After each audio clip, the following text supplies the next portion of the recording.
Thank you, Chair. We were at that point where we were playing video KMS1B. May we kindly proceed with that video.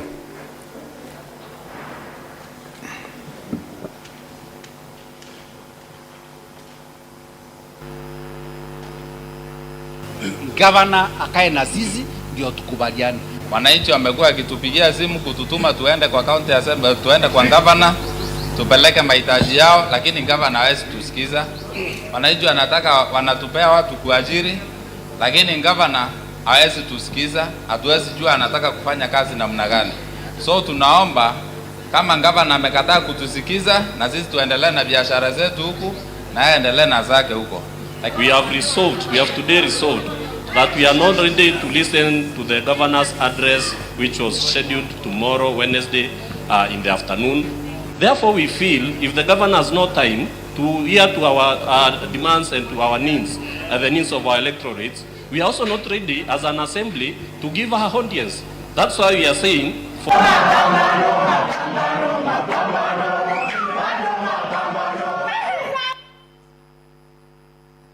Kindly identify, because the video is in English and Swahili, you do not need to translate, but I need you to identify the people who have spoken in that video and the people who participated.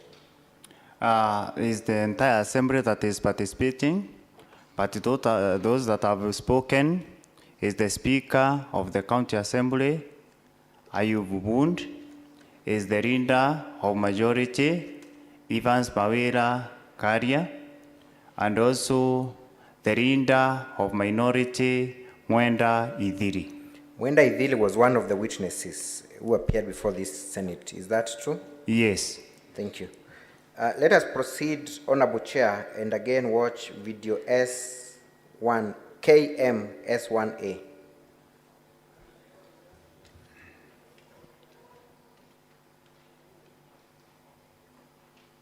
And the translation of that video is at page 2 of our volume 2.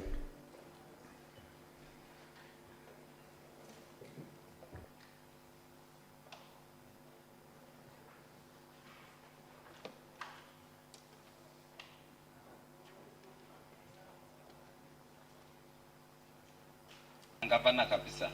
Hivyo tukwenda bumenyo. Abantu bila tukuromba iwondi fund. Governor Peter Munya na aya na 25 million wondi fund. Governor Kraito Murungi na aya na 20 million wondi fund. Hivyo tukuromba bugenda batu MC kinya batu idatu relevance ndene matura yetu. So au nyo dineri nene na batu tukwera tukabakarante na governor wetu tupange manto ya laini. Omenye moro yokuthira othe nenge to inambi. To ni hop.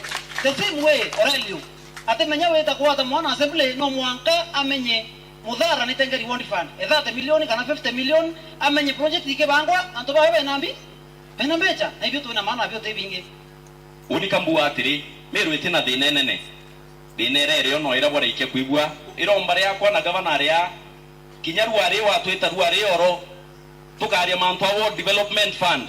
Tukamenya mudhara ko na 20 million kana 30 million.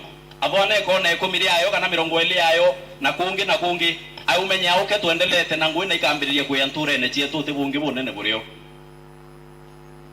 Thank you. Kindly assist this committee with knowing whether you are in attendance of that function where the honorable members were speaking. Yes, I was. Where was it? It was Ambario in Mudhara. Mudhara is in which sub-county of Meru? It is in Tigania. Was the governor in attendance? Yes. She was. She was. Kindly tell us who has spoken and what they have said, because the utterances are in the local dialect. The first one is Mwenda Idhiri, who is the leader of Minority in the County Assembly of Meru, who was also one of the witnesses yesterday. And he has talked about the Wondi Fund, saying that the first governor of Meru County, Peter Munya, gave 25 million. Then the second governor of Meru County, Kraito Murungi, gave 20 million. Now they want to see what the current governor of Meru County, Her Excellency Bishop Kawira Mwangaza, will give. Then the second one is the whip of the majority and the MCA for Adwana, Jim Ochoi, and talking about the same, the World Fund. And the third one is the MCA for Mudara. Thank you. Do you know of the legal framework under which the previous governors dispersed the 20 million, 25 million to the MCAs? I don't know. Has that framework been brought to your attention or the office or the attention of the governor? No. Have you attended any meeting where the issue of the World Fund has been addressed by other authorities? Yes. Can you tell us about the same? I attended a meeting with the governor and the speaker of the county assembly, plus the chairman of the budget, who is the MCA for Kibirichia. Also, we earned the clerk of the county assembly. The meeting was at the controller of budget office, and she was also present. Governor and writing an advisory request from the controller of budget, and the county assembly has also writing the same. So because of the two requests, the governor and the county assembly leadership was called for that meeting, and the deliberations went on, and a decision was made between the two parties, that is the county assembly and the executive, and the decision was made by the controller of budget. What was that decision about? Actually, if I remember the wordings of the control budget, she said that World Fund is a misnomer. World Fund cannot be implemented in the current situation or in the current laws that we have in this country, unless there is an amendment to the Constitution to ensure that the same is entrenched in our Constitution. Thank you very much. May we now play video KMS 25.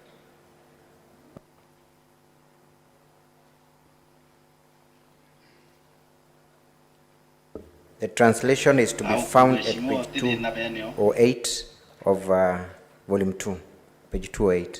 Bishop Kawira, Hambuge, Her Excellency Bishop Kawira, au kuheshimiwa tidi na benyo. Igando kaumunyana abambereria abanenka million 25. Na itare undari majority rindowe. Na twitanguge no kona baba ingi ibachokete. Baba engerwe 2017 bagitete atia bachokete. Greitwe ya engavana anenkana 20 million. Ate ngavana shimwa bote ke bokurie kinene. Itokare ndiguru twaranirie botire biaku nago banenkere biai. Is that the Speaker of the Meru County Assembly? Yes. In the same event, the burial you've referred to? Yes. What is the Speaker saying?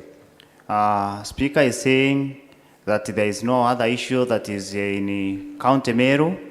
The only issue that is there is the World Fund, because the first governor gave 25 million when he was the leader of majority, and the second governor gave 20 million, and now the only request that the MCAs are making is that the current governor gives them their share, and they leave with a share so that they can be able to work together.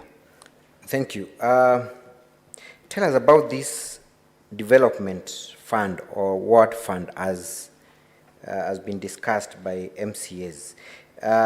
You have said that you do not know of any legal framework to disperse that amount. Yes. But is there any money that is being channeled to the wards, 45 wards of Meru And how is it dispersed? Yes, it is.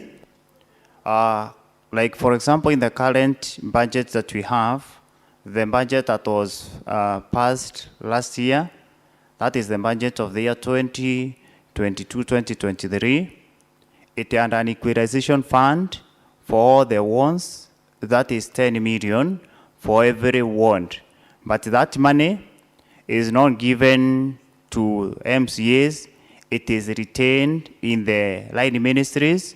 If, for example, out of 10 million that will go to, say, Abogeta West ward, we are going to have 3 million for the bursary. That 3 million for the bursary is under the Ministry or Department of Education. If you're going to have 2 million going to water, the 2 million is under... you have made your point, thank you. Okay. So there is what we are calling the ward Equalization fund. Yes. 10 million that has already been budgeted for and in the process of being dispersed. Yes. Thank you. So then, it was on that background that the MCAs refused to be addressed by the governor. Am I right in my observation? Yes, you are right. So let's go back to the events of 19th of October with that background in mind. So, did you accompany the governor to the County Assembly of Meru? Yes, I did. You did. Were you aware that the governor was not welcome officially? Yes, I was aware. No, I'm asking, were you aware if the governor had been officially barred from entering the premises? No, I was not aware. You're not aware. At what time did you arrive at the County Assembly's offices? Some minutes to. And how was your entourage? Was the governor walking? Was she driving? Was she being driven? How was that? She was driving up to the gate. The assembly has 2 gates. She started with the first gate. It was closed. Thank you. Let's now look at video KM S20B.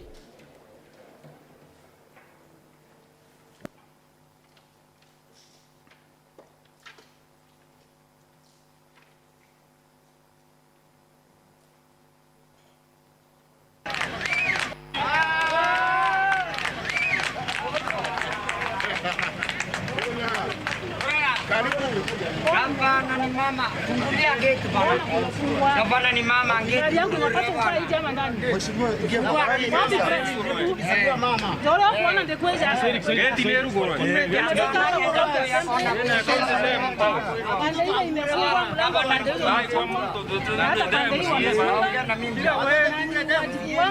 toka hapo wewe, toka hapo. Kwa hivyo ni ajabu sana kwa kuwa wamefunga milango yote fungueni.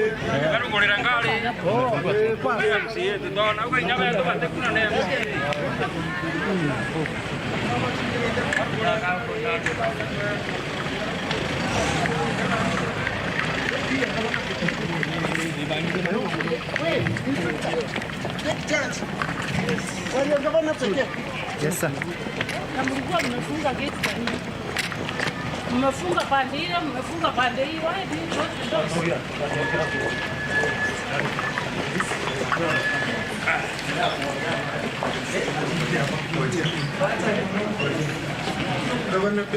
Gavana na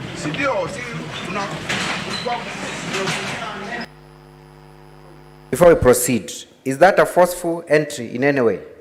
No. It is not a forceful entry. Yes, it is not. Can you confirm that the main gate where the vehicles would ordinarily pass through was closed? Yes, it was closed. How did the governor make her way into the assembly? She got out of her vehicle, then went on foot out to the speaker's office. Thank you. We have seen people accompanying the governor, and it was alleged that she entered with a rowdy crowd. Who are the people accompanying the governor? We have the deputy governor and the members of staff and the security detail for the governor. Is there any crowd that is entering the county assembly with the governor? No. None. Let us proceed and... Order, Mr. Mutuma. I request that that video be replayed. Members Don't focus on the governor, focus on the ground. The evidence here yesterday is that there were goons. Focus on it. We see if we can spot any goons. Gavana ni mama, fungulia gate bwana. Gavana ni mama ngeti. Gari yangu inapata kukaa hii jama ndani. Mheshimiwa, ingia mama. Ndio kuona ndekweza. Geti ni rugoro.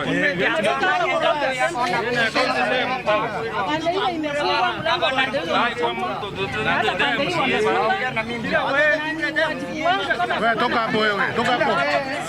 Kwa hivyo ni ajabu sana kwa kuwa wamefunga milango yote fungueni.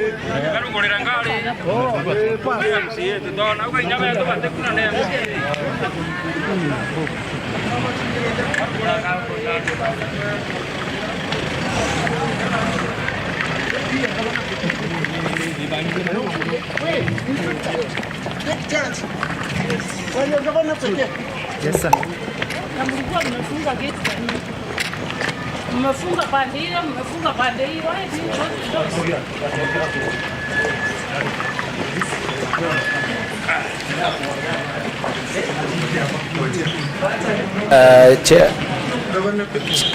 Chair, are you able to pause there so that we are helped to identify the people?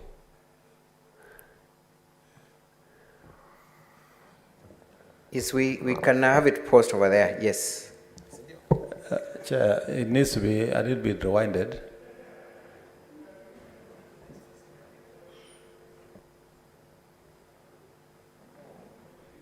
Gavana ni mama ngeti. Gari yangu inapata kukaa hii jama ndani. Mheshimiwa, ingia mama. Ndio kuona ndekweza. Geti ni rugoro.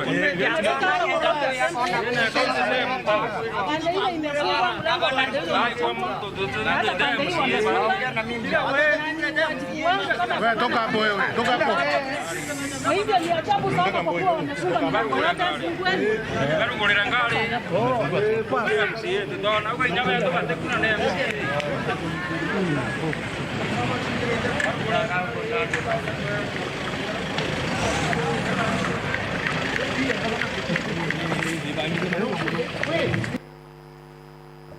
Let's move a little ahead. Yeah, you can now pause there. Are you able to identify all those people? Because you said you know all the people who are around the governor. Yes, I do. Go ahead. From To the chair. Chair, from the left side is one of the first two, the one in red tie and the one that is in I think is the maroon whatever, I don't know the color, is the security detail for the governor. The rende holding the papers, that is the PA to the governor, carrying the address. Then we have the governor, we have the deputy governor. The rende that is in trouser is a security for the governor. The person behind with the kofia is the first gentleman. Then the person behind the deputy governor is the security detail for the deputy governor. Are you able to spot any goons in that video? No. Is there anyone who is carrying any form of weapon? No. Crude weapon for that Chair, matter? I don't know what you look for when you're looking for a goon. No, this is very confusing for me. What is this thing that identifies a goon, Council? Honorable Member, Senator for Nairobi, there was that allegation that indeed the governor walked in with goons, and we were trying to identify if, with our own assessment, whether there is anyone that can qualify the character of a goon. And I think that's what Senator Mandago was getting at, so that we're able to see the video and analyze and see whether there is anyone there who is a goon. And the good thing is that the witness has identified all the people in that video. Thank you. So let's let's proceed. Order, Chair, something- order, Mutuma. For the information of this setting, a goon is a stupid, foolish, or eccentric person, or in North America, is a violent, aggressive person who is hired to intimidate or harm people. Those are not my words. It's a translation from the dictionary. Does it help you? Chair, I might know the translation, but the question I'm saying, you know, when you look at that video, what are you looking for in a goon? Is the gentleman in a red tie could be somebody who has been hired to intimidate people. So he could very well be a goon in a suit. So you can't ask the witness to tell us if he can see any goons. It is possible that they are all goons, or none of them is a goon. Chair, Chair, allow me. In the Kenyan context, a goon is a person who is potentially harmful, carrying stones. I think in our context, you know, they usually carry stones, and they look like they can harm, maybe pangas, such things. Thank you. Members, you will have an opportunity to pursue it if you so wish at the appropriate moment. Proceed. Thank you, Chair, for your guidance and protection. I see Council's light is on. Pause. I can see Council is up. Yeah, Chair, there is something that has gone to the record, that the witness has identified all the persons in the video. The truth is, he has identified the frozen section of the video. The witness has not identified every person. There are actually just too many persons in the video, and I thought the record should be clarified on that. Your objection cannot be sustained for the reason that this video was yours. Wait, this video came here yesterday. It's not my video, Chair. And you never demonstrated to this plenary any goons. You only alleged goons. With it in cross-examination so that we don't take unnecessary time, Chair. I just thought the video was frozen, and it went on record that he had identified every person. That video has more than 50 persons. He has only identified about 10. The intention, Council, was to see if there was obvious presence of rowdy people who, in quotes, people chose to call goons. And you and I and everybody else, we are men and women of this country and this world. Those are not rowdy people. Those are officers Chair. of government. Chair, I think I want to agree with the Council of the County Assembly, Chair, because if you look at the entrance in that video, Chair, you will hear some people shouting, and shouts in a political place where there was silence. Chair, in the Kenyan context, those could be some small indicators of goons. So, for purposes of order, we will not open this discussion. Senators, you are free during the time of your seeking for clarification to so pursue that, or you are free during the time of determination away from this plenary to make those arguments. Proceed. Thank you, Chair. Perhaps to satisfy the curiosity of the members, Mr. Witness. Yes. Kindly tell us where the county assembly offices of Meru are located. Is it in a isolated place, or exactly where are they located? It is just adjacent to highway, and there are other institutions that are surrounding, like the court is just adjacent to the county assembly.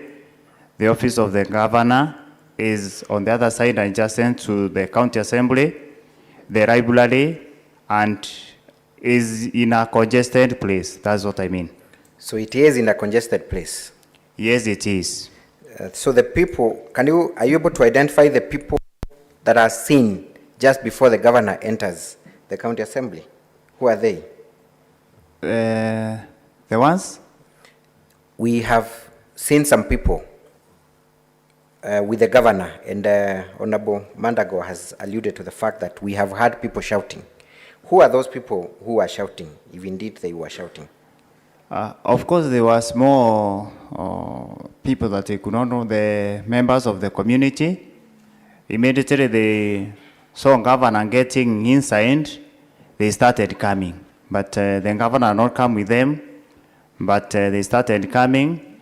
By the time that the governor was getting out of the compound, there's a crowd even that has gathered outside the gate of the county assembly. Thank you. Is it unusual for the governor to attract a crowd in whatever place she appears? She always attracts a crowd. Thank you.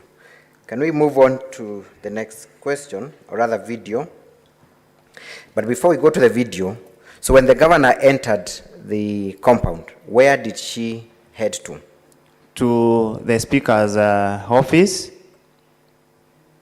So the governor did not, on her own, enter the chambers? No. And what transpired at the speaker's office?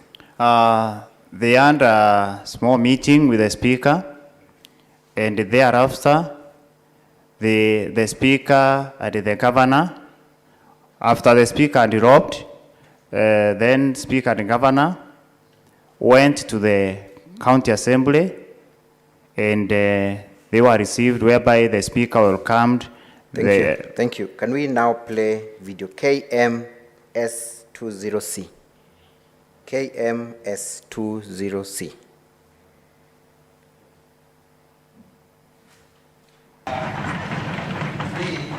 We have a special sitting, that is the address of the first address of the governor, the members of the county assembly. And I will be very short that I would wish to welcome Her Excellency, Honorable Bishop of Mcas, for the first time that he is coming to this assembly. Our first remarks being the first sitting that we are with the governor this afternoon. So, Honorable Governor, Bishop of Mcas, we have 69 members in this assembly, 5 elected and 24 nominated. Then also Governor, we have the United Democratic Party, which is the majority party.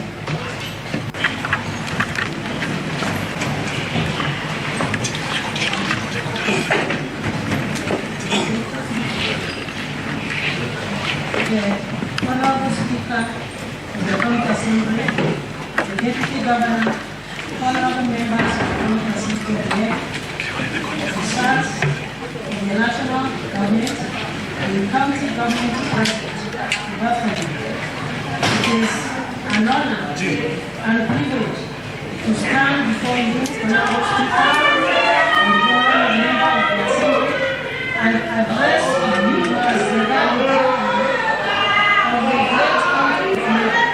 Indeed, this is the team of people of men who have placed their trust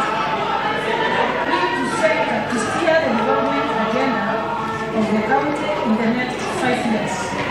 Let us seize this moment and make good our promises and manifestos that we shared with our people in the just concluded campaign period.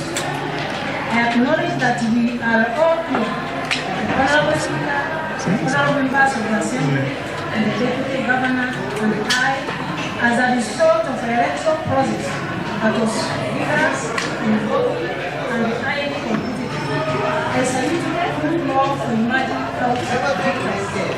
I have no doubt that this Assembly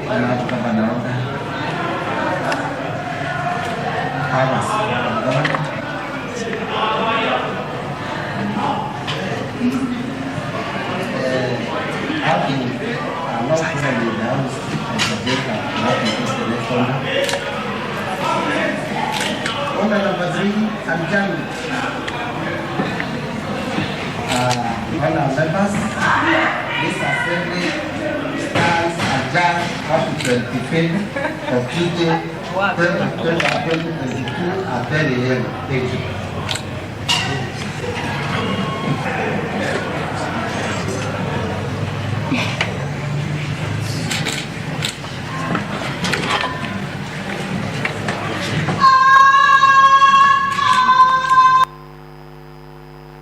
That video is self-explanatory. I do not need to cross-examine the witness on the same.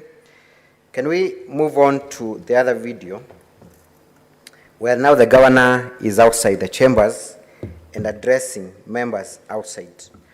And I'm referring to video KMS20D. The translation is found at page 158 of volume 2. Kindly. Lakini kaka jambaza siani na kama nyavifani na watu kutabara na ngogea kwenda kwa vitani.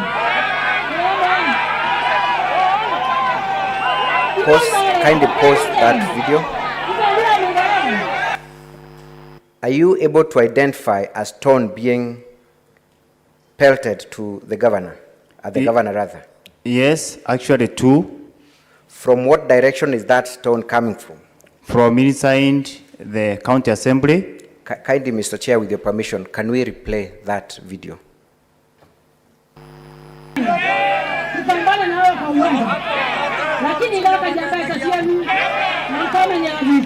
That's the first one. That's the second one.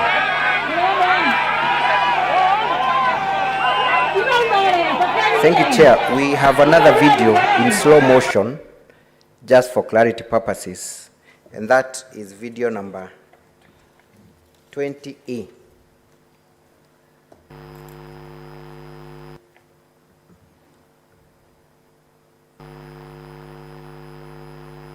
That's the first one.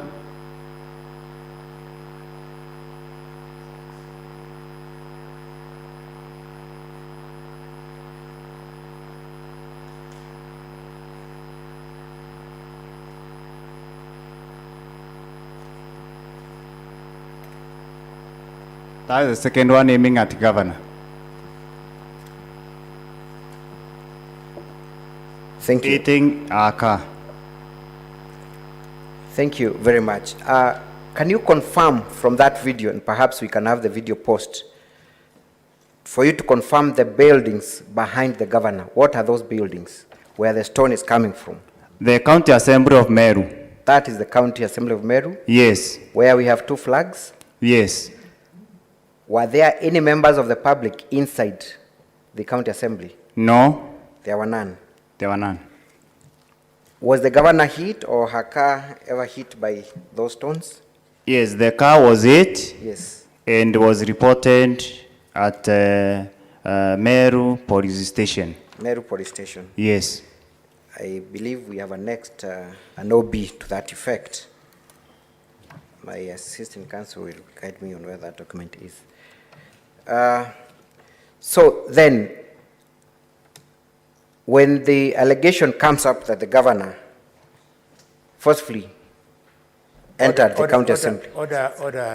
Counsel, I've heard you say there is an OB to that effect.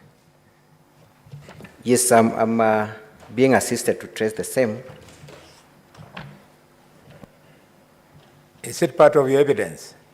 Yes, it is. Then show us. Yes, it's contained at page 38 of volume 1, OB report number 721910 2022.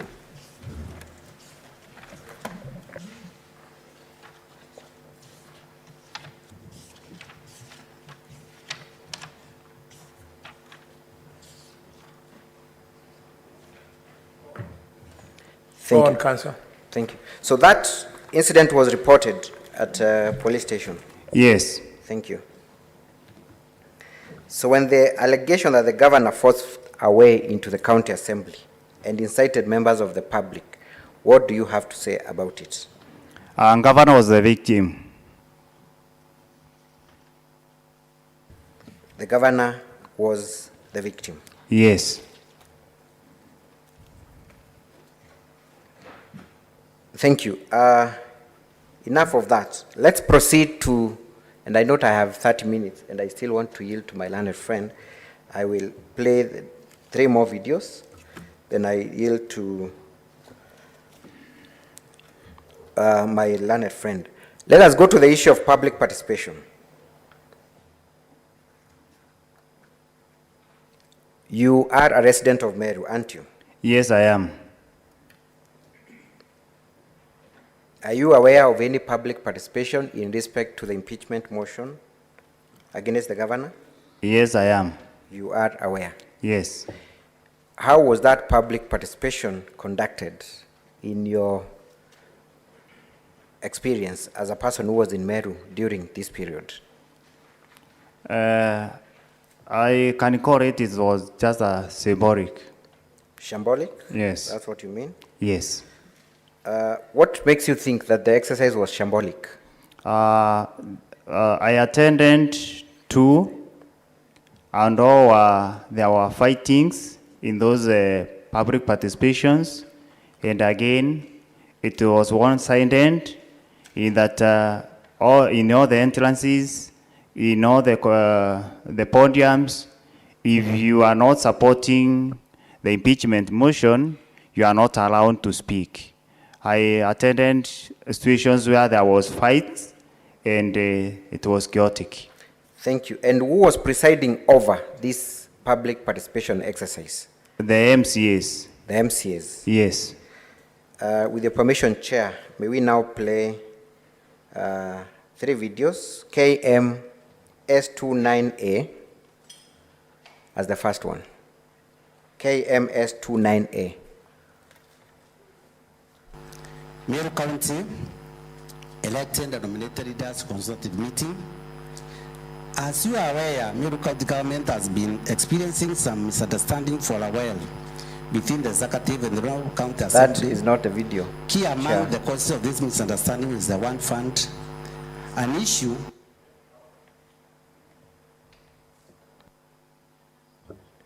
Can we try KMS29A kindly? It is labeled.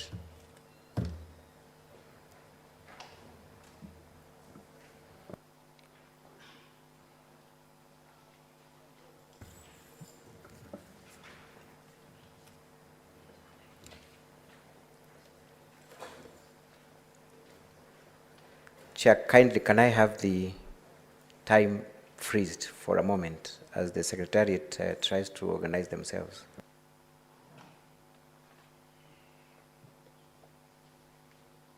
For how long? According to our side, we do not have a video with that label. Can we try KMS29B? KMS29B. Chair, we cannot freeze time if the council is telling us, let's try this evidence, let's try this. Council, can you be specific? Don't know where somebody is speaking from. Who is speaking? Oh, Mandako. Yes, Mandako. Chair, I was only saying, council is asking that the time be frozen, but he is the one leading the Secretariat, telling them that let's try this, let's try this. I think, council, can you be specific on the video you want the Secretariat to play? Thank you, Honorable Member. We have supplied those videos to the Secretariat, clearly marked. The video I wanted played was KMS29A. Perhaps the Secretariat can confirm if they have that video. You know why I'm patient with you? It is because you are moving on a motion on which a determination was made. You had made a motion earlier that there was a mix-up of videos. So if that is the problem you are incurring, we want to accommodate you. How best do we do it so that we don't deny you a chance to prove your defense? You can even request that you go on and probably during your re-examination, you'll have organized yourself to show us that video, but you can speak to it. My learned friend, Mr. Dr. Muthomi, will have a serious problem with that because he will have lost the opportunity to cross-examine my witness on the same. But we can, as we try to sort that out, Honorable Chair, with your permission, we can play the other videos.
So, Council, I confirm that we don't have that video.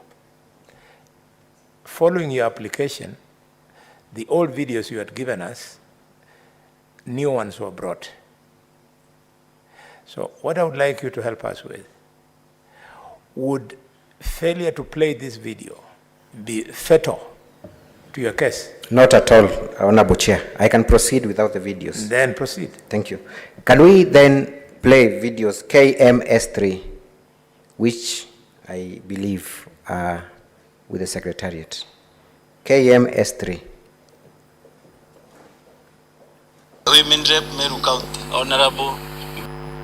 My question to the Women Rep Meru County, Honorable Bishop, Professor, whatever Kawira Mcas. If you cannot manage 63 million GOV funds, can you manage 12 billion? Do you know how a billion is written? You can't. We supply that as a video. We have no idea why it's only a sound bite.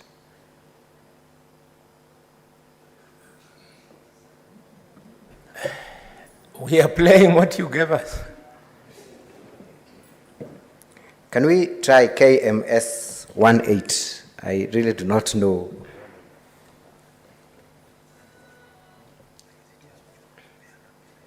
KMS 18.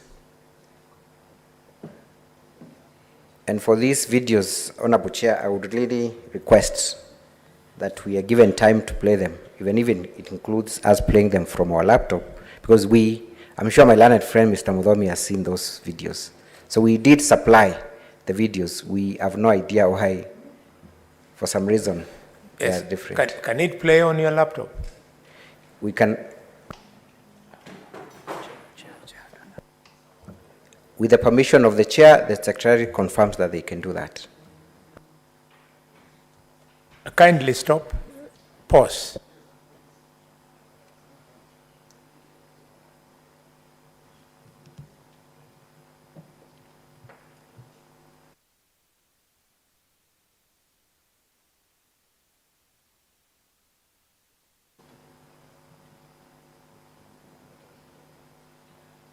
Can the two councils approach the chair? Both sides, Muthomi and Mutuma, please approach us. Members, give us a few minutes.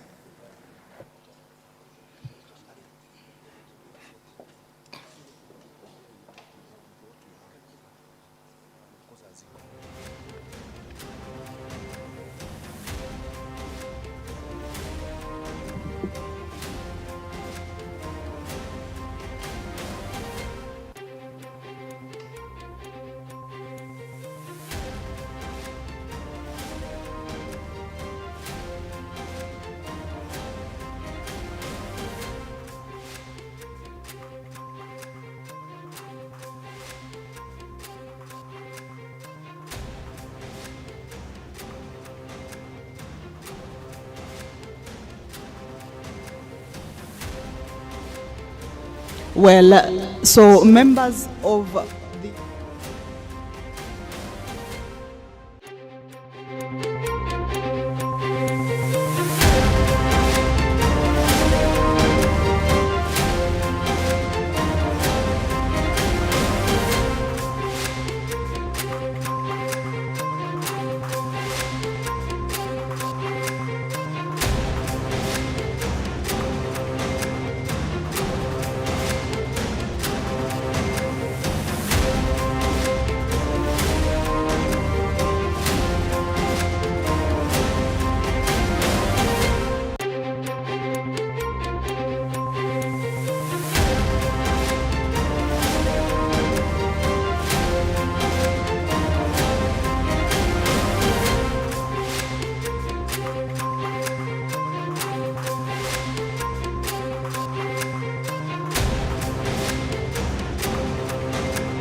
there is the possibility of mix-up, and further to that mix-up, there is an assertion by one of the councils that his own copy of the same he does not have now. So I would like to invite the two councils to address us on this matter before we make a rule. Yes? Thank you, Mr. Chair, for the opportunity. My apologies, indeed, technology failed. I have no idea why they failed. Sometimes it could be an issue of trying to transfer a document in one format to another format, which might really interfere with the same. I beg from the honorable members to allow us play that video from our laptop. And it's the same video that had been earlier supplied to my learned friend, Dr. Mudhomi. Thank you. Dr. Mudhomi? Chair, it's okay. The video can be played from whatever device that plays. My experience is maybe the Senate should upgrade also and buy the devices that can play all formats. On that one, I agree with you 100%. It is a shame. It's a shame that the Senate of the Republic of Kenya is not on the cutting edge of technology, that we are following, what do you call it, legal technology in law firms. Amazing. I think Sergeant of Arms you are hearing. Chair. Yes. With due respect to your position as a chair, are you sure of what you are confessing? That the Senate has substandard? I highly doubt, Chair. And I speak as an ICT expert. Probably what they have supplied cannot roll with our equipment, Mr. Chair. I think let's only settle the matter that let them play the videos from where it can play, but Chair, your confessions personally I don't agree with. Senator Mandako, it's not a question of semantics. They say the test of the eating is in the button. So we are now eating. So we know the test of the technology now is that ours is not working. And the one we're about to use is working. So our button is not good. Proceed. Thank you, Chair. I'm trusting that the Secretary is now ready to play from our laptop.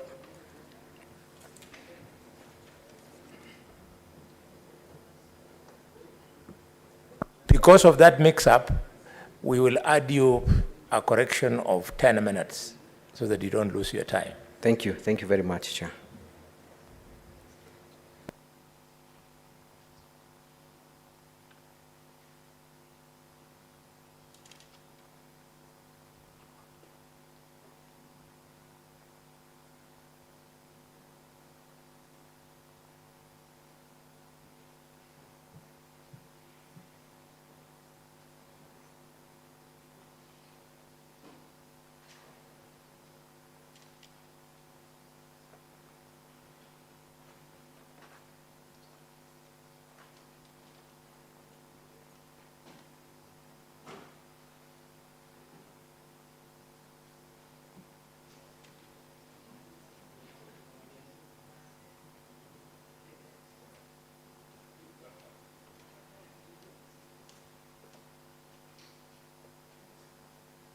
Seems that even that one of theirs is not working.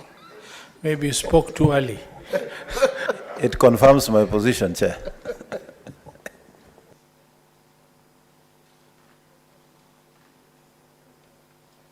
I am informed that we have supplied them with the same.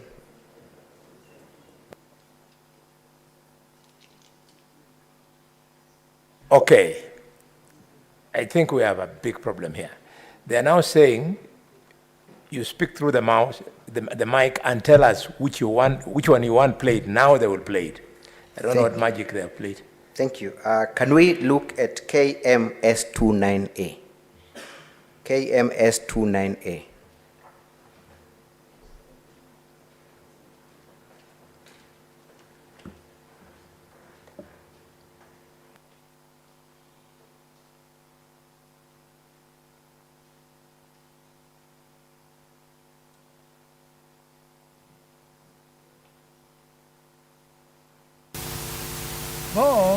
Bo, ura na ontu bara boturi yage muno. Bo, ura kwara gite kawira indi. Na ontu bara boturi yage muno. Bo, ura kwara gite kawira indi. Mwebo karaga bakwendra aria. Ura kwa gite kawira india, ta karaga batikwendra atwa aria. Agiri ngotoke yantu maburwa, bamuza arrancazo na bakarama. Nuntu ramba ndire yekwaria mantu akawira twina barabange bondo bakwite nuntu bokaria ngavana baraba kuruta maoni yo support ngavana ikwere nya nandra kidogo antu bakaraganya bakwenda kuringaringana ninkwenda limbo boka ya Chair, we don't have the translation. I don't know why council keeps forgetting. Yes, I'll ask the witness to explain what that particular person is saying. He is saying that those that want to speak good news about Her Excellency Governor Kawira were not around to speak, but those that were speaking ill of our governor were around to speak. Thank you. Can we play the next one? KMS30. KMS30.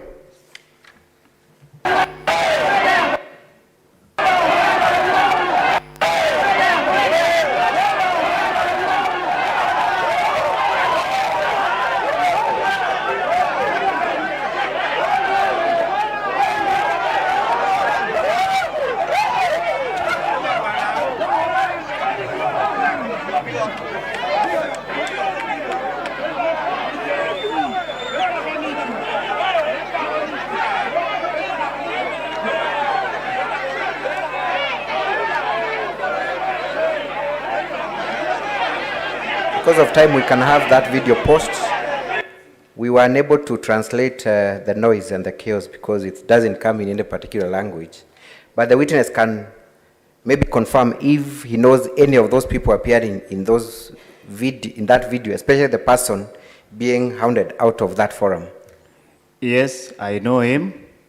That event happened at Mkobo Stadium for sub-county is in Mitungo, and the person being beaten by others is the former MCA from KWINGWA Ward, Nick Burugo. Is he a supporter of the governor or not a supporter of the governor, to the best of your knowledge? He is a very strong supporter of Governor KAWIRA Mwangaza. Thank you. To my last line of questioning, the move of this motion has said that he has no personal beef with the governor. Are you aware of any particular disagreement or hatred between the mover of this motion towards, rather expressed by the move of this motion towards the governor? Yes, I do. Yes. I've seen his scripts before election and after election. Are you referring to the clip KMS3? Yes. Kindly, can we have that clip played? KMS3.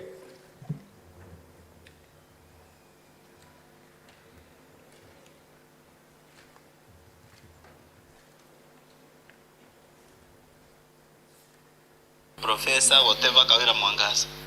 If you cannot manage 63 million, my question to the women rep Meru County, Honorable Bishop, Professor whatever Kawira Mwangaza.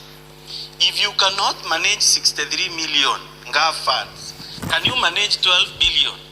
Do you know how a billion is written? You can't. Is that the move of this motion, Honorable DMK? Yes. Thank you. Was that after or before the elections? Before the election. Can we now look at KMS18 after the elections, whether the honorable member has changed their mind on their perception of the governor? KMS18.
Thank you. The translation of that video is contained at volume 4, KS18. Mr. Witness, kindly tell us in a summary what is being said in that video and who is uttering those words. That is the mover of motion, this motion, the impeachment motion, Honorable DMK Kiogora, saying that governor is a thief. She has stolen money from GOV fund, and she has used the same to do a building at Makutano. And number 2, she is wearing a necklace, as much as she is calling herself a bishop. She is not a bishop, she is fake, but a thief. And they are not ready to listen to her or do anything with her because she is a thief. Thank you. Last, can we play KMS17? KMS17.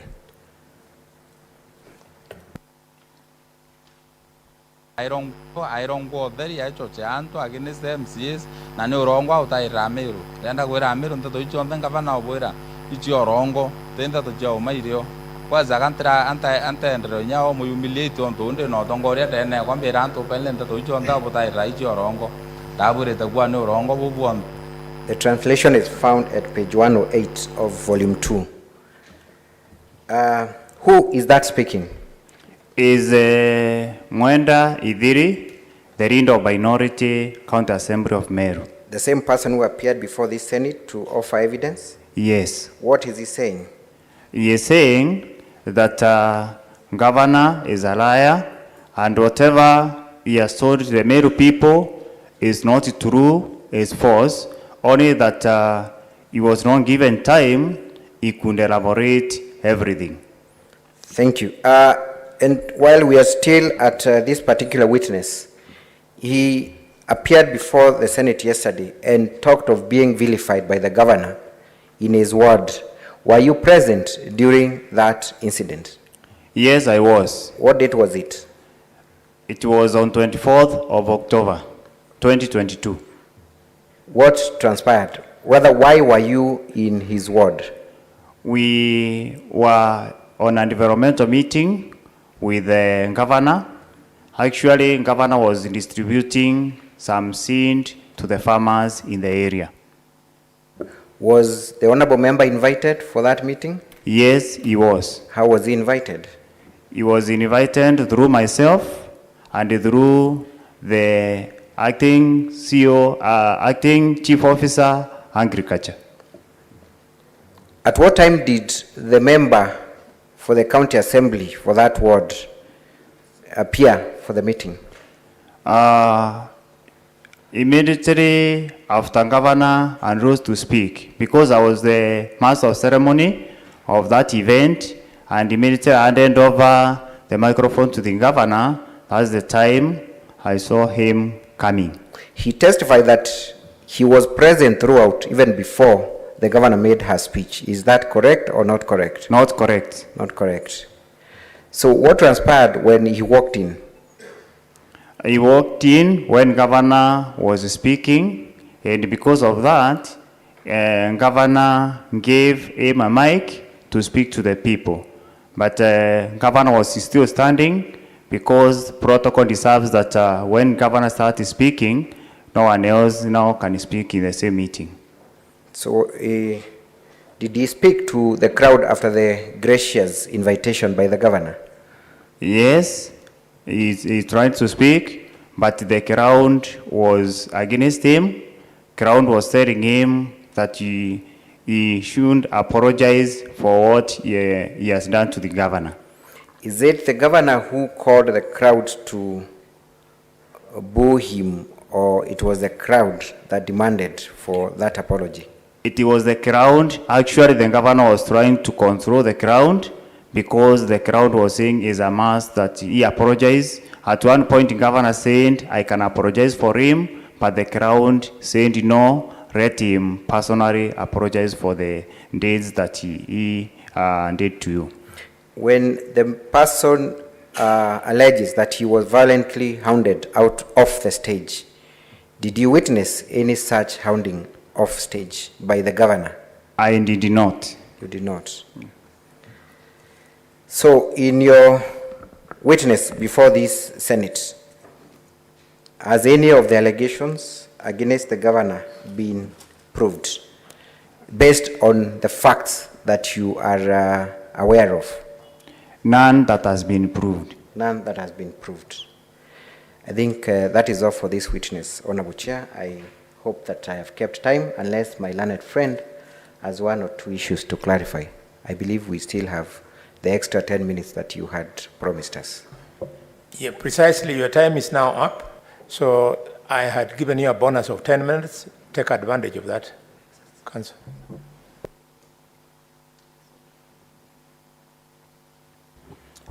Thank you, Honorable Chair. I'll be very brief. Mr. Witness. Yes. I want to clarify a few issues. I think you dealt with everything. There was a an indication yesterday that EACC has made a determination on a complaint made against the governor. I want you to confirm whether you are aware of any determination by EACC. I'm not aware. There is also an allegation of a violation of the public finance management laws. I would like you to inform this committee. Has the governor prepared any budget? No. How are you spending money if any is being spent? The governor is using the budget that was passed in the previous regime, the budget of the year 2022-2023. Are you aware of any expenditure the governor has expended without the approval of the county assembly? I'm not aware. Not aware. Yeah. Is there, to the best of your knowledge, does the governor have the control of the beginning and the end of the budget cycle or process in a county? No. Who are the other entities involved? The members of the county assembly. To the best of your knowledge, has the governor ignored any of those institutions in the budget-making process? No. No. Another financial impropriety was in respect to Meru Referral Hospital. First of all, tell us, is there any structure that manages that hospital? Yes. What's the nature of the structure? There is an act of the county assembly of Meru that was passed, and now Meru General Hospital is a SAGAS, or a semi-autonomous body, managing its own affairs with a board of directors, a board of management, as the situation that is at Kenyatta National Hospital, the same with other institutions that are within Meru County. But it is managing its own funds and its own budget, its own activities. Look at our volume 2, the governor's bundle of documents, at page 161 of volume 2.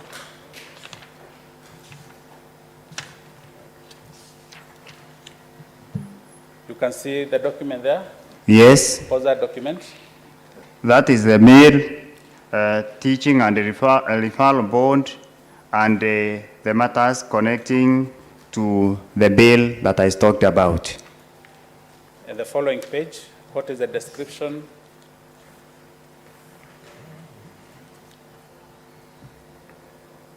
It is administrative provisions. At the beginning, is that the county act of county assembly you are referring to? Yes. Thank you.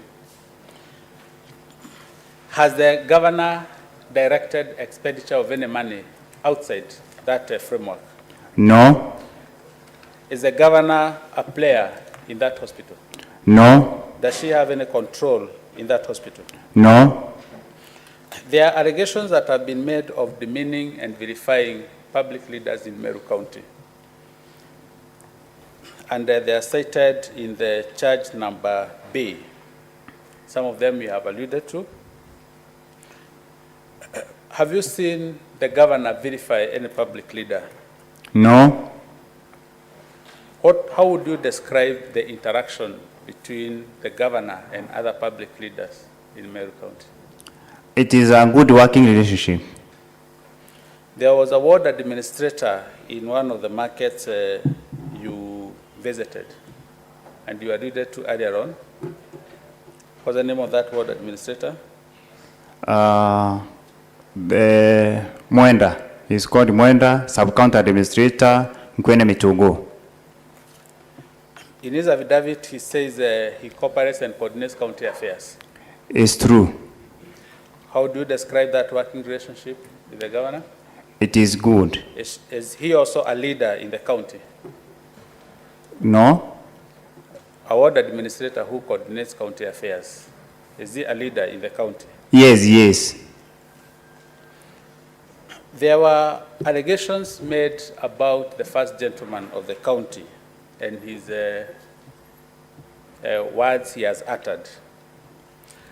Can that be a criminal responsibility attributable to the governor, to the best of your knowledge? No, they cannot be.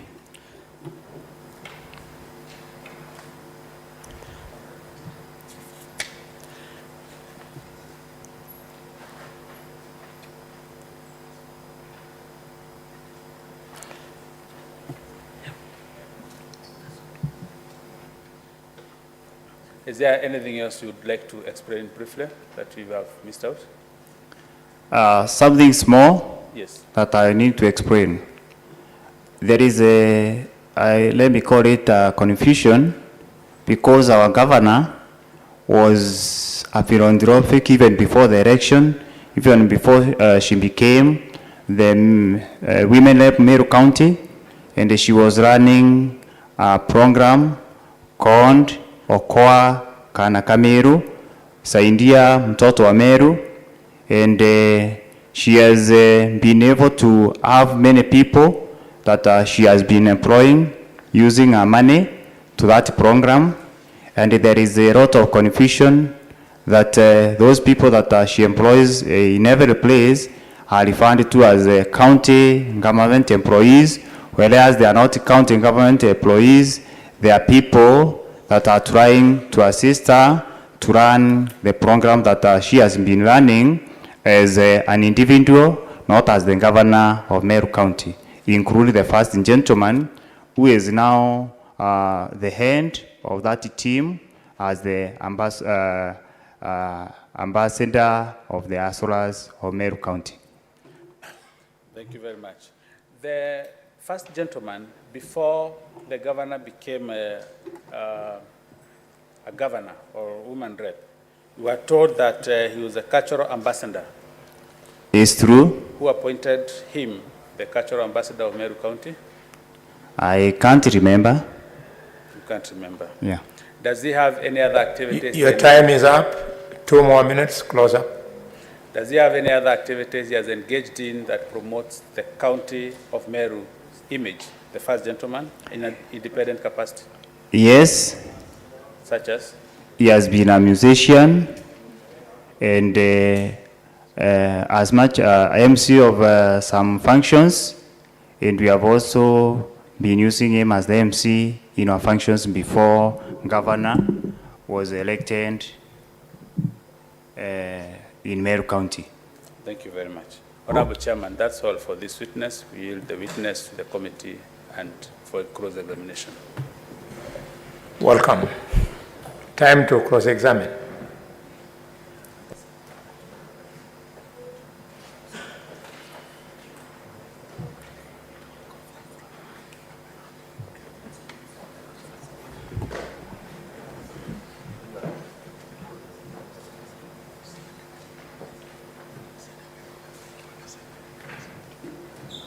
Dr. Mudomi, you have 1 hour and a half.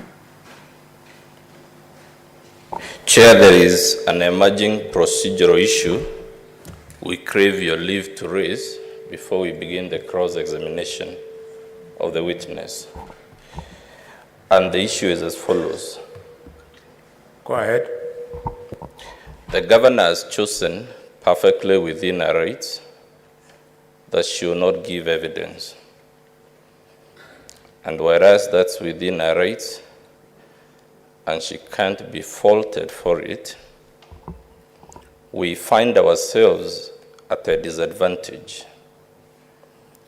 And the disadvantage is as follows. The governor has had ample time to challenge our case and our evidence, and specifically to challenge the evidence of the mover of the motion.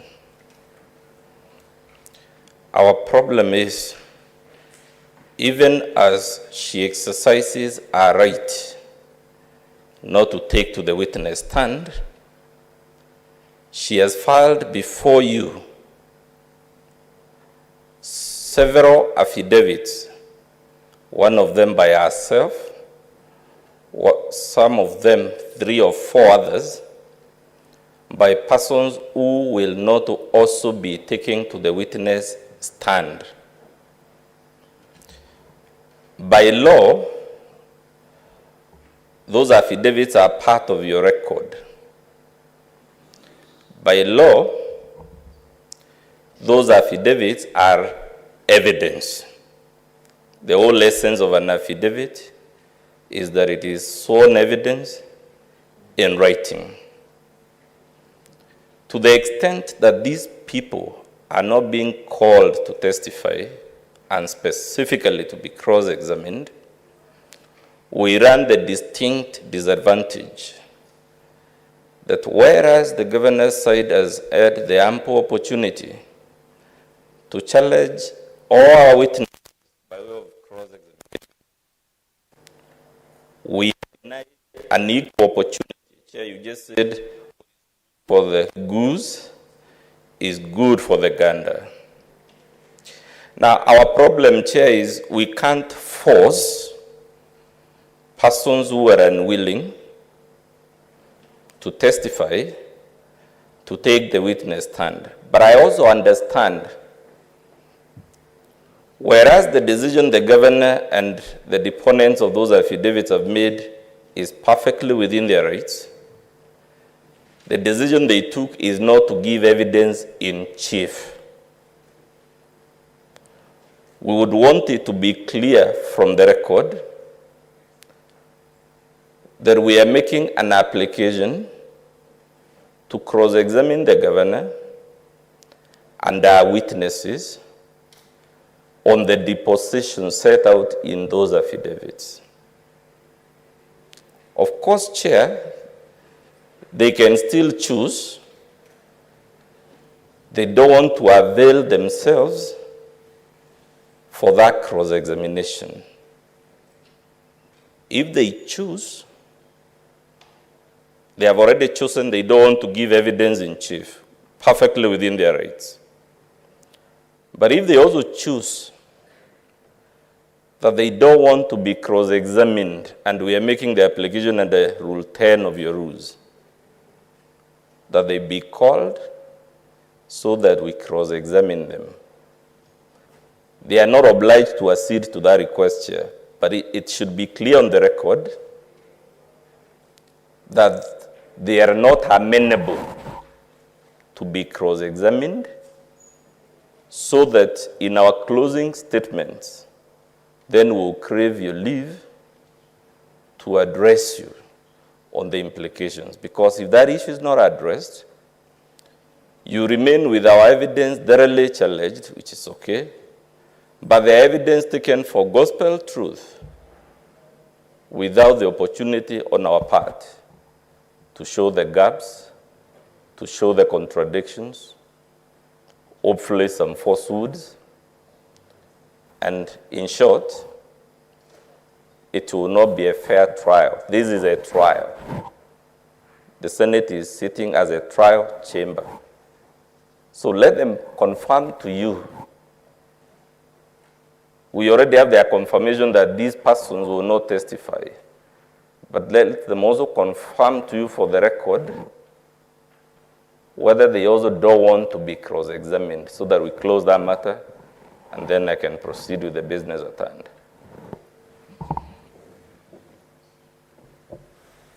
Would you like to indicate precisely on what it is you would like to cross-examine the governor? Because he has given a lot of evidence.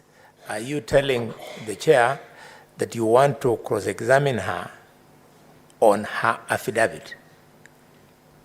On her affidavit, Chair, and her formal response to the case, because she has filed before you a response to the motion. She has also filed before you an affidavit, which is evidence. We are entitled, of course, subject to what you decide, but by law, we are entitled to test that evidence and every position she has taken in that response and in that affidavit. And it's not just our chair. There are several other people whose affidavits are also on your record on our side. So to answer your question, Chair, we want to cross-examine her on everything set out in our response and specifically in our affidavit, together with those other affidavits of other witnesses. But she is the liberty, Chair. I must point out this, and I've said it ad nauseum. She has the liberty to tell you that she is not amenable, because at the end of the day, you cannot force anyone to testify. And even if you do, nothing useful can come from someone you're forcing to speak if they don't want to testify on their own case. Yes, counsel for the governor, we shall hear you. Thank you, Chair. We object to that application being made by my learned friend, Dr. Nyankolu. One, for the simple reason that he admits that indeed there is no requirement in law that a governor or any accused person appearing before such a committee can be coerced or forced to testify. That is in the rules, and it would be against her right to fair hearing to compel her to utter even one word against her wish. The rules governing these proceedings, Honorable Chair, require the governor to elect means within which she will appear before this committee. She has done exactly that by indicating that she will be represented by counsel who are on record and have done exactly that. So we cannot offer the governor for cross-examination when she has not tendered any oral evidence before the committee. It will be a prejudice on her part, and we risk being accused of violating her rights to fair hearing. Even in normal criminal proceedings, Honorable Chair, any accused person, whether accused of murder, robbery, or any other offense, cannot be forced to testify. They have a right to even remain silent and have the court infer any inference of our silence. What needs to be done is for the prosecutor of this motion to table evidence. Ours is to challenge and punch holes on that evidence, and that's exactly what we have done. The governor's voice has been heard through our advocates. It would be a violation of our right to put her on this stand to be cross-examined against her wish when she has not offered herself for that exercise. Secondly, the affidavits that are on record were supplied to learned counsel. We did indicate, in compliance with your rules, how many witnesses we intend to rely on.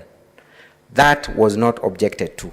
When we were introducing these affidavits, we did not at any time indicate that we would call this as witnesses, for the simple reason that the witness we've just brought here, we believe is a wholesome witness who is able to cover all the allegations that have been leveled against the governor, having personally witnessed and having personal knowledge of all the issues that are contained in the motion.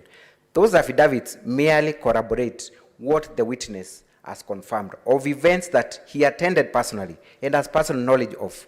Those other witnesses would not really be so much useful to this committee because they are only meant to collaborate the evidence on record. But for the record, let me say this. Save for the governor, we are willing to, for the other witnesses to be summoned by this committee for cross-examination. We have nothing to hide. We are only trying to be considerate on the issues of time, but should this committee feel that there is need for these witnesses to be brought, then we can have them summoned subject to convenience of time. We have no objection to them being cross-examined. Unless I've left out anything, my learned friend can. Thank you. He says there is nothing I've left out. That is all, Honorable Chair. I think then it is clear for purposes of the record, because for us we only wanted... Order. Relax, completely. You've made your application. Yes, you have invited your colleague to say something? Honorable Chair, thank you. Just hold.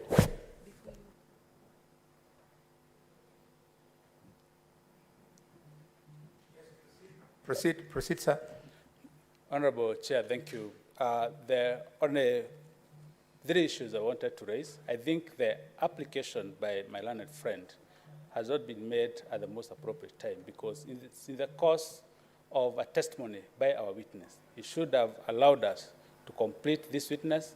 He could examine this witness on any issue, because we said this is a wholesome witness who would cover anything and everything. And he demonstrated which evidence this witness was not able to respond to upon cross-examination. At that juncture, he would have every cloud even to demonstrate to this committee which issues he would like clarified, and he would like this committee to benefit from the evidence of any other witness. Then, other issue I would like to emphasize is that when we saw the issues of time and knowing what can happen, we decided to just get one witness. So the governor has planned her case from filing a response and affidavits, as well as fielding a witness who can attest to all those affidavits. The counsel for the county assembly indicates in exact precision that he would like to cross-examine even on the response filed by the governor. This response is not a testimony of the governor. It is a pleading or a document signed by the advocates for the governor. So even at that juncture, we'll have a complication whether it's the advocate who proceeds to the start to be cross-examined. That's what we are saying. All matters in the response and all the affidavits. And an affidavit is a repository of oral evidence. The most the county assembly can do is to demonstrate the affidavits and the evidence in those affidavits has not been corroborated and it's not verifiable. And this witness cannot verify that. Or the other witnesses who have also testified by their affidavits cannot verify that affidavit. Once we get to that point, this committee would consider how else can it be able to verify the challenged or the impeached evidence by the governor. And Honorable Chairman, this motion was brought by the county assembly. They have the duty to discharge the burden of proof beyond reasonable doubt before the evidential burden shifts to the county assembly, to the governor. That's my contribution, Chair. Thank you. I can see a red light there. Yes, Council, you appear for who? I appear for the County Assembly. My name is Abdikadir Sheikh. Chairman, I would like to, of course, the committee and the chairman are aware. Kadir, hold your horse. We now know you. Lead Counsel, is it your intention to invite Advocate Abdikadir to address us?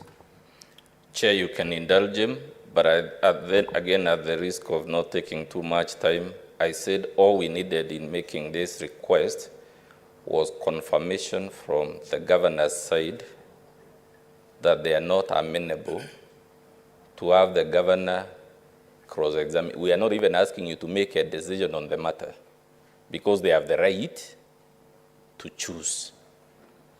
But that right has certain legal consequences, which we will address you on, and we don't want at that time to be accused of the ambush. So we have already had the position that they are not amenable to have the governor cross-examined on affidavit. And since that's all we wanted to go on record, the matter is resolved. So I can continue if you Okay, I've heard you. But you can hear my friend Abdikadir. I've heard you. Before I invite your colleague to come, are you really being fair to us? Are you attempting to play mind games? You make an application, we listen to it, and before we make a determination, you then make your own determination, and you say that to be reflected in the record. The least, Council, be humble, Council. You are not the only person in the least you can do, you put your case. Your colleagues have responded. Allow me to fall back to my team they'll make an input. And if their determination agrees with what you want to be the determination, then be it. If it doesn't, then raise hell. Don't play mind games with us. Common sense. Came out like I'm playing mind games with the Senate. The only reason I said the statement that seems to have caught you the wrong way is I acknowledge the governor has a certain legal right. She can choose not to take. So even as I make my application, I must be cognizant that she has that right. Yes. Dr. Mudomi, this house has a long history of a tradition of discharging business. Here, the standard practice is that once you bring a matter to the attention of a committee or the entire parliament, that matter ceases being your matter. It becomes the property of the house. So your application has since become the property of this committee. You will bear with us. We make a deliberation and a decision will be made quickly. Yes, Ahmed? Thank you, Mr. Chairman. In the rules when... Sorry, Abdikader. Yes, thank you, Chairman. The rules said once the lawyers on each side were introduced, I thought we had the audience. Abdikader, I want you to introduce yourself and confirm that you are on the list of advocates on this matter. Once you do that, you'll address us. Please, introduce yourself in full. My name is Abdikadir Sheikh, appearing with a doctor for the assembly members. Yes, second part? Second part? Are you on the list of advocates? I think I'm in the list, yes. And when we started the hearing, I was here the first day.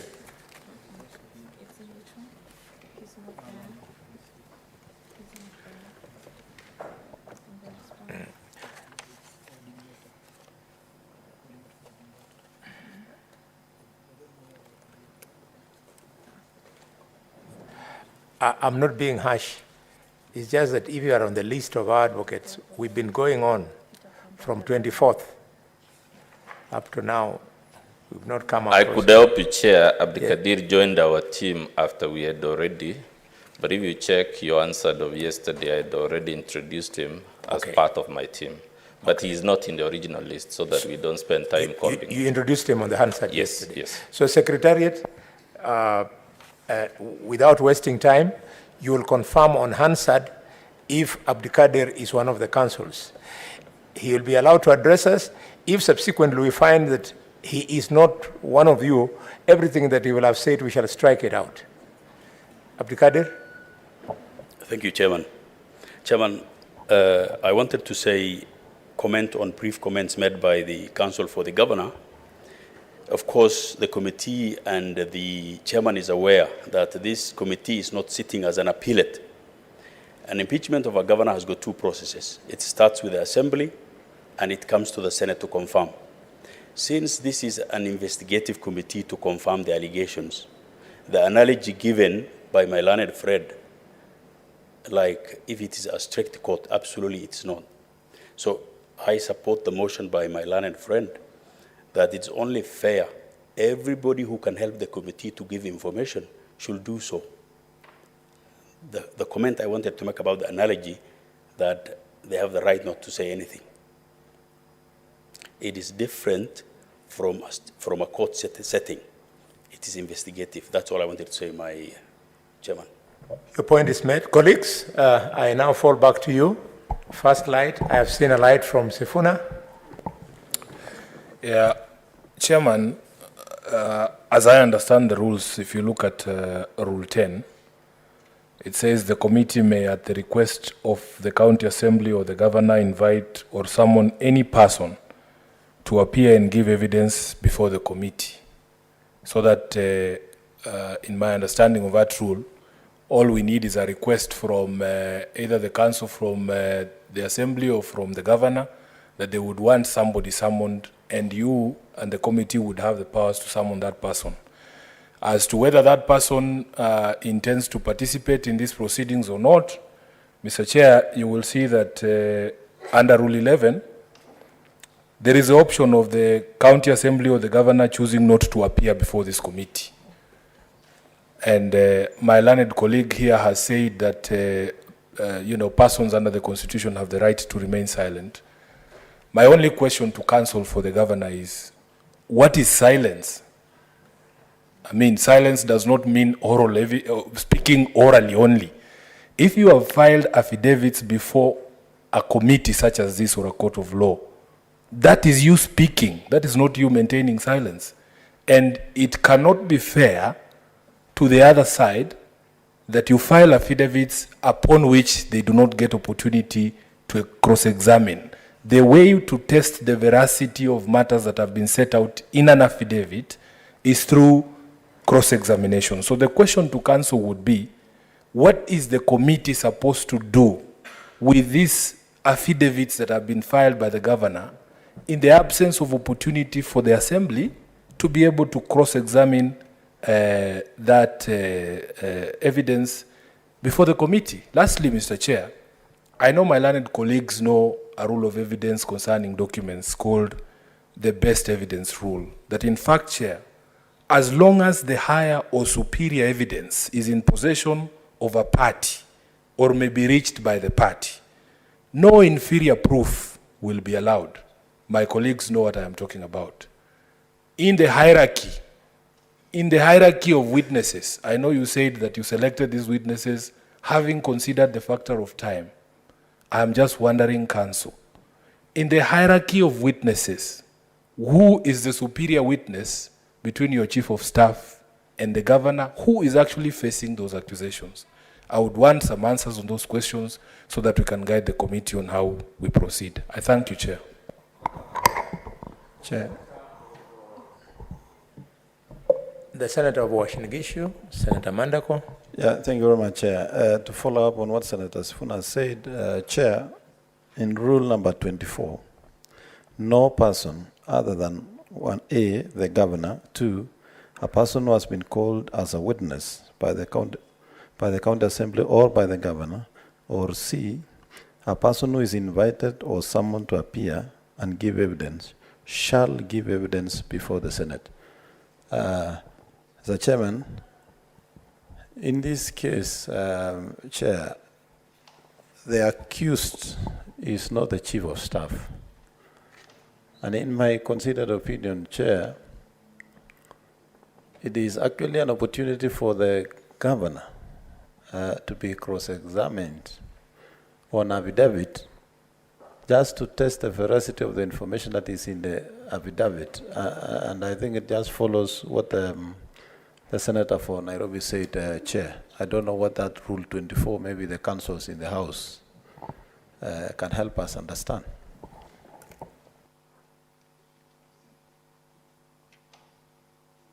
Thank you. I have seen the light by Senator Esther.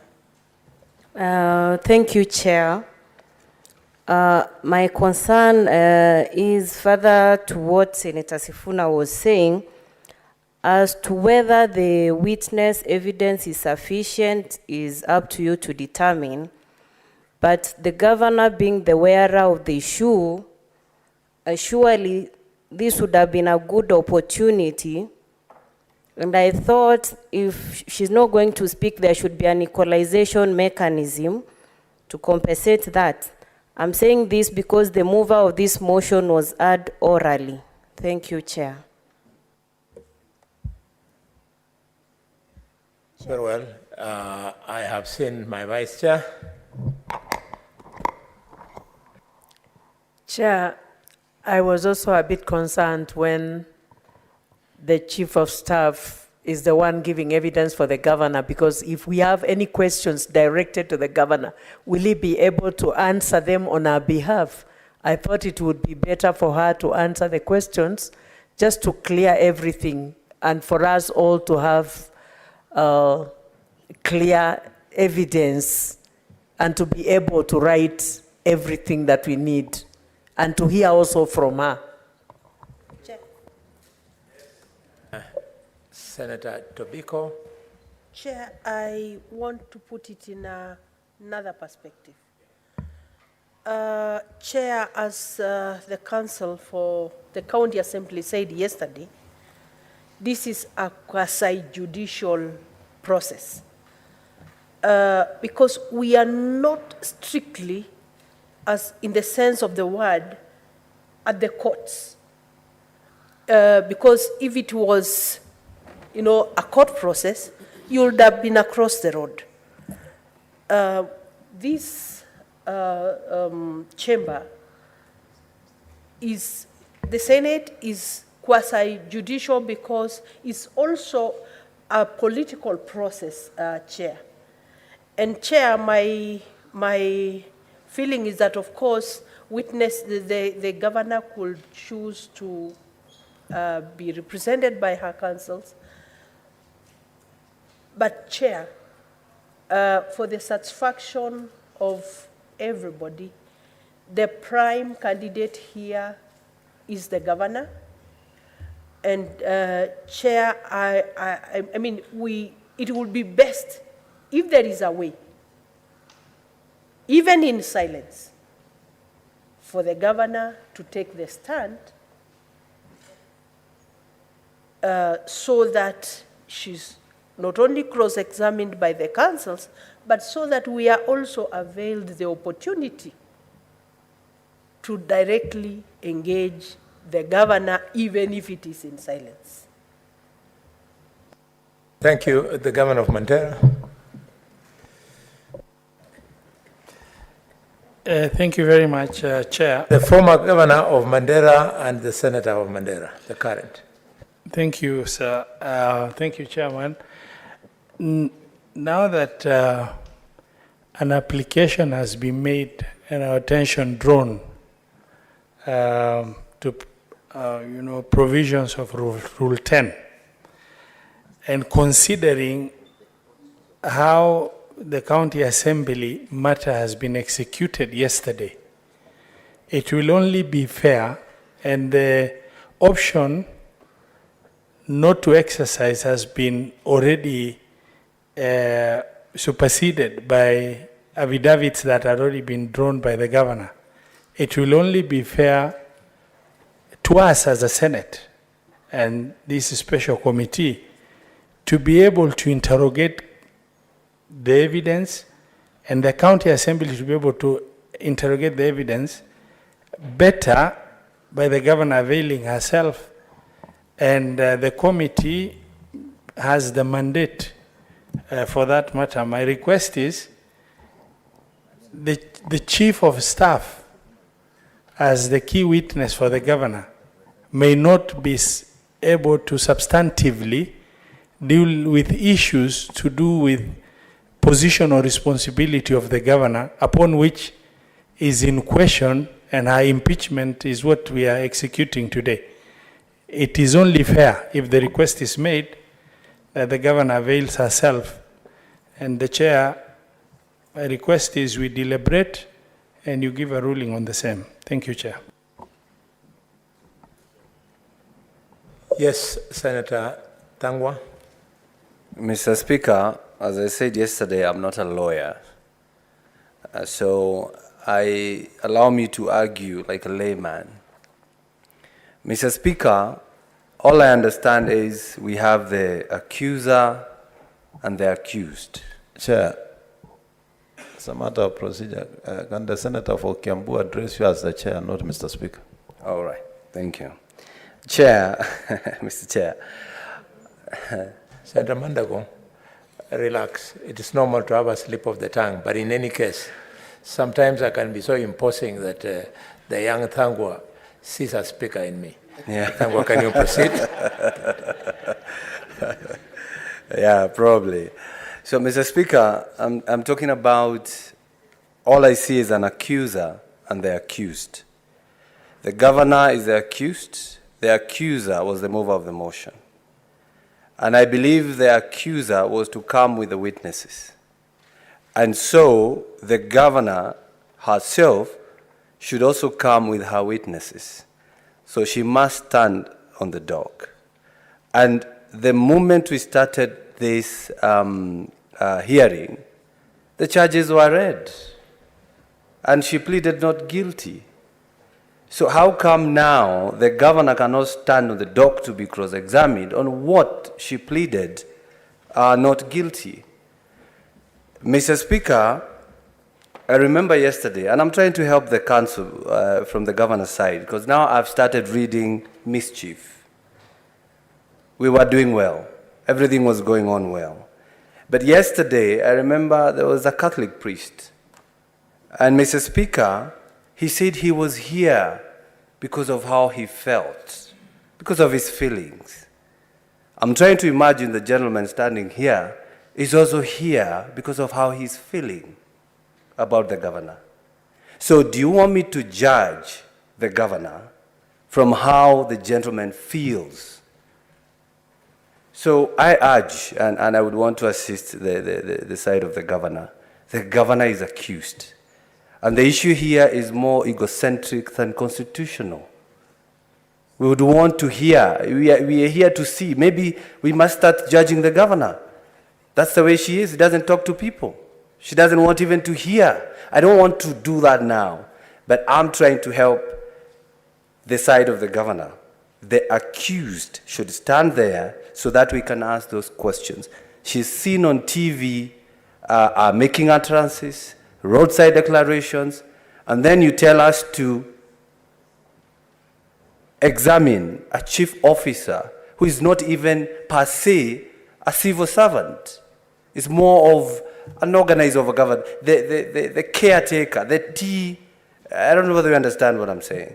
So, Mr. Speaker, for this house to be taken, chairperson, for this house to be taken with the seriousness it deserves, the governor must stand on the dock.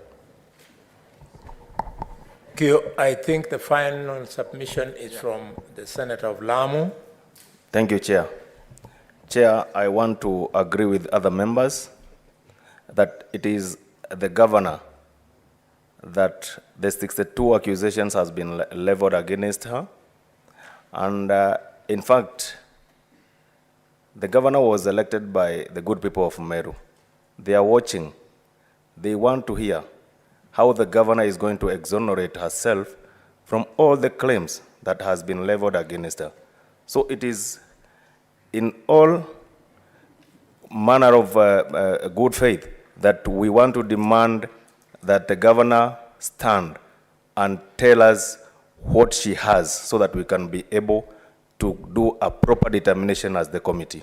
Thank you, Chair. Yes, okay. I think that I will start with the side of the Governor's Council. Article 50 of the Constitution, of course, is very clear. And I think that the Governor's Council was drawing us to Article 50I.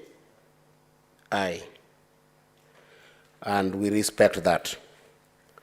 For the purpose of this committee, however, Chair, if I got the counsel of the County Assembly right, the council is not battling with Article 50 of the Constitution. However, the council wants us to take a note that should we choose as a committee not to have the governor being examined by the council of the County Assembly, then the council is being clever and telling us that there will be legal consequences in terms of when they're making their final submission. I think I took a very serious note to that, to the extent that under the standing orders of this particular house, the Senate, I think it is standing order number, it is actually under the third schedule, number 11, Chair, is in congruence with what the legal counsel, or the council of the County Assembly is talking about. And I'll read it. Where the County Assembly or the governor chooses not to appear before the Senate, that fact shall be put on record, and the Senate shall proceed with its investigation without further references to the Assembly or the Governor, but the Senate may, for exceptional reasons to be recorded, permit a later appearance before the Senate by the Assembly or the Governor. My caution, Chair, is that should we leave the leeway for the Council of the County Assembly to make pronouncements after we have finished the proceedings on this particular matter, then that complicates our own investigations. And because of that, I want to finally say that, Chair, if you look at volume 1 of the document submitted by the governor's team, I think it is page 47, the governor concludes by making 66 statements, and that affidavit particularly isn't signed by the governor's council. It is signed by the governor herself. To that extent, based on those three overarching perspectives that I've brought, I think it will be critical that we accept the application by the council so that justice is served for everyone. Thank you, Chair. Very well. Whereas Council for the County Assembly, your application looked light, but given the interest and the unanimity on the part of the senators in supporting your application, I'm forced to make a reasonable decision.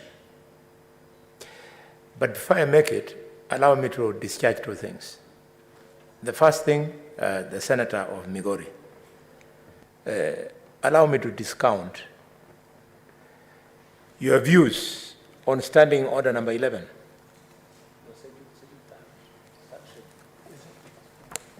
If you go back to it, not Standing Order, on the rules of procedure, number 11.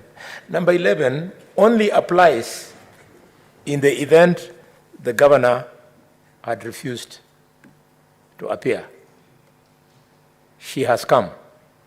So let that one rest. The second thing I want to discount is to the governor, the governor's council. Council, please address me so that we go and write something which is reasonable. Address me on this. Are you aware that this affidavit, which belongs to no other person other than your client, the governor, are you aware that if we accept it as it is, and the governor does not take the witness stand, are you aware that it waters down the weight of this affidavit? Are you aware that if, having said what she has said here, she took the stand and responded to these questions, it strengthens her case? Are you aware? Please address me before I ask the council to also address me. Thank you, Honorable Chair, for that question. Indeed, I am aware of those sentiments. And just to discount some of the fears from the honorable members, the governor has no mischief. The governor has nothing to fear. The governor had not refused to tender evidence. It was just because of the way we arranged our defense that we sought to have one key witness that would somehow sum up all the evidence that all the other witnesses would have brought before this Senate, on the justification that this particular witness was personally available and attended all those functions where the governor is accused of uttering certain words and violating the law in the course of making those words. But having heard the sentiments of the committee, we have consulted with our client, and the client has agreed to be cross-examined on the ground of the basis of the affidavit that she has brought before this court. But then we are also begging for time to re-examine and fix any loopholes or punches that might have thrown away during cross-examination. So we are amenable to that request. Thank you. Thank you. And before that, Chair, sorry to cut you. So we request that then we have this witness dispensed with after cross-examination and re-examination.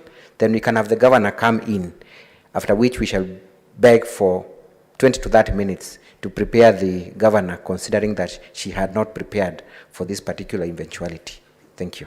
Thank you very much. So that our records reflects proceedings of reasonable men and women, let us conclude this by allowing the governors, the county assembly senator to also address me.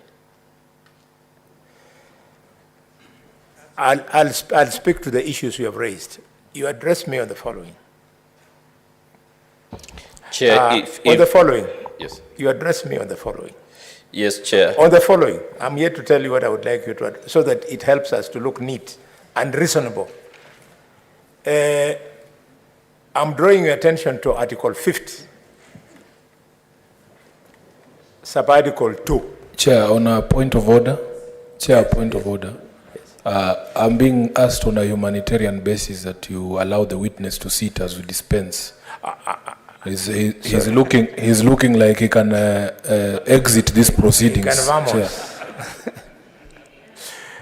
In fact, he's the most important person in the room, maybe.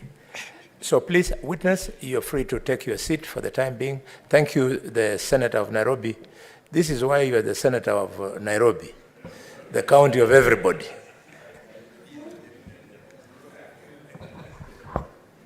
Yes, Council, I want to draw your attention to Article 50, Sub-Article 2L, which I read.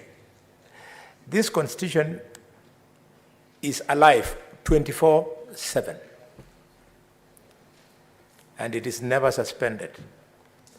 What would you do if I declined your request on the strength that the Constitution gives this governor the right in L to refuse, I'm reading, quote, to refuse to give self-incriminating evidence?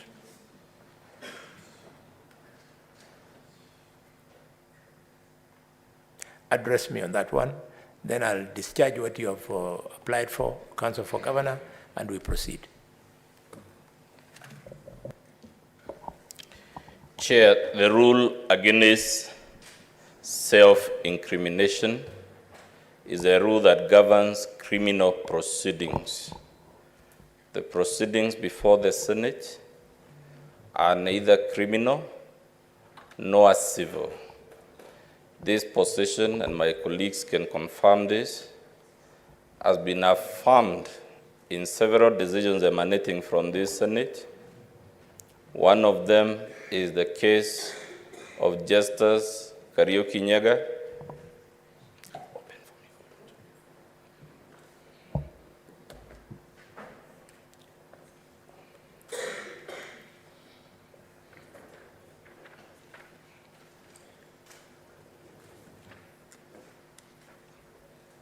To proceed, these consultations are very useful. Fair enough, Chair. So I was saying, impeachment proceedings, though quasi-judicial, are not analogous to civil proceedings in the High Court or any other court. Neither are they analogous to criminal proceedings before the ordinary courts, which is to say, the essence of the process we are going through is not to ultimately find the governor of any civil liability or any criminal culpability. And I was therefore telling you that position has been litigated in virtually every impeachment proceeding that has come before this Senate, and the constant decision of the Supreme Court. I'm only mentioning two because they should be in our volume 2 of our BADO. The constant position from the Supreme Court is that those proceedings are neither civil nor criminal, and they should not be treated as forums for attributing civil liability. And I think that dispenses of another issue that has been coming up before you, which is, why hasn't so-and-so complained? Why are you complaining on his behalf? Those decisions, I said, are in the decision about the impeachment of Mike Sonko, who was impeached by this House, and the Supreme Court affirmed that impeachment. The same position, Chair, can be found from another decision of the Supreme Court in a case called Justice Kariuki Nyaga versus Martin Wambora Nyaga, or rather Justice Kariuki Mate versus Martin Wambora Nyaga, and it should, unless I'm mistaken, also be in our volume 2, but at any rate, I am aware, I'm told, Chair, it is at volume 2, at page 69, the case of Martin, that is Supreme Court petition number 32 of 2014. And I just told you the same position is reiterated. So to your specific question, therefore, the governor cannot be heard to say, if I ask her a question in cross-examination, she cannot be heard to tell you, I will refuse to answer that question because I run the risk of self-incrimination. While still on the matter, Chair, it is basic law, and all my colleagues will agree, that proceedings before a body like yours are privileged. Anything a witness says in this chamber cannot later on be used as the basis for prosecuting them for a criminal offense or for incurring civil liability. That is the whole essence. And it's not just the witness. Even anything any senator says, the reason it is privileged, Chair, is so that the witness will have the absolute comfort to tell you the truth and the whole truth and nothing but the truth, without the fear that the answers they give you. From the Supreme Court decision of Sonko, Chair, the relevant paragraph is at page 158 of volume 2 of our documents, page 158, and the paragraph is 148. That was just pointed to me. So, Chair, it is not open to any witness in proceedings such as those before you to refuse to answer a question on the ground that the answer to that question, if given, would incriminate them, because they enjoy absolute privilege for utterances made before the Senate. But they have the right, by the article you cited, one of the paragraphs in Article 50, they have the right to refuse to give evidence. Thank you, Counsel. I'm glad and happy that you have addressed me. Members, we have a witness who is the star witness, and therefore he's going to demand for a lot of attention from all of you. It will take quite a bit of time. So if I allow that we conclude his case, then we shall require to, we want to break to make a decision on this one, then we'll require to break again to go and prepare the governor to come and take the witness stand. I think those too many projects will waste too much time. So I want to request, Counsel for the Governor, you kill two birds with one stone. We're going to break. The decision concerning this is being made now. And then during that time, you do what you would have done in the second breakout. Chair. So what is the decision? Chair, just a minute. Yes. I don't understand the necessity of a break to make a decision. No, I'm making a decision now. I'm making the decision now. Yeah.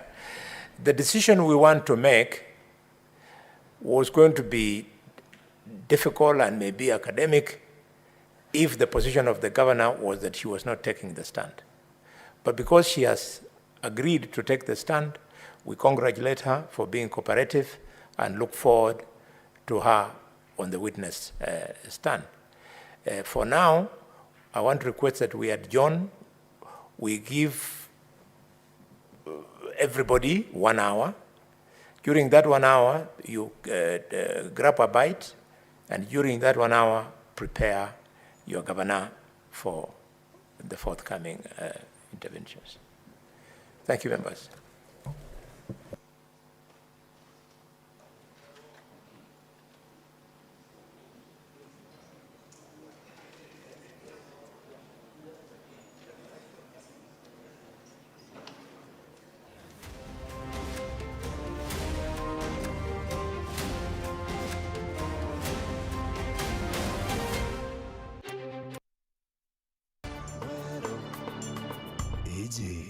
Ni Wero TV.